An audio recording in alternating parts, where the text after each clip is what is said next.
Thanks, honey. Venice. Having fun in Venice? I'm having a wonderful trip. Well, we are in Venice, having a really nice time. And going back to Italy, sorry, I have to have a little sip. Reminds me of way back in my practice when I used to do work in the organized crime area. I had a number of cases that involved Italy and prosecutions in Italy, in particular a very important extradition case that I had where they wanted my client on a conviction in Palermo and in Rome. And when we got the information on the extradition, which is usually a small packet, it's not the full case. It's a very specified area of law where you get a statement of the record. You don't get a real detailed type of disclosure you do in regular cases. What was so interesting was my face is too big on this screen. Where, no, it's okay, honey. Where one of the trials, if not two of them, were done in these things called maxi trials. And if you think we have had or seen injustices, you haven't. This type of stuff is just absolutely ridiculous. There's like a maxi trial with 100 or more defendants being tried on very serious organized crime charges, which resulted in essentially life sentences, which took about 2 or 3 days.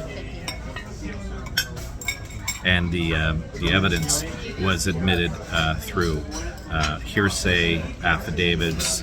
I used to make the joke that you could just submit evidence written on the back of a fish and it would be evidence. That was way back then. And it was a very interesting experience which taught me a lot and gave me a lot of respect for the system that we have and the evidence and how we deal with evidence in Canada. That we really are careful about scrutinizing what's admissible, what is not.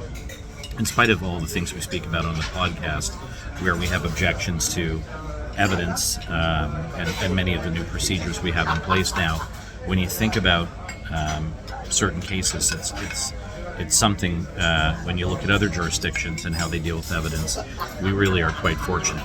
But there's been a lot of wrongs in our history where evidence has been withheld from the defense.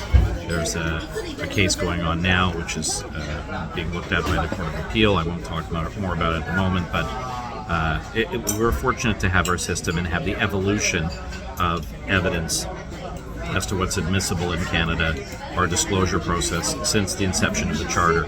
We've come a long way, and it's been really very important in our system, being generally a beacon of fairness in the world.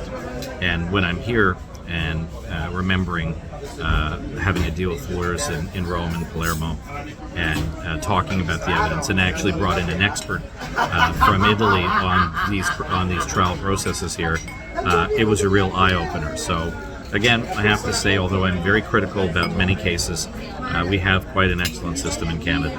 But I wanted to say hi from Venice. I hope everybody had a wonderful long weekend and a happy Canada Day. So ciao. Buonasera. Buonasera.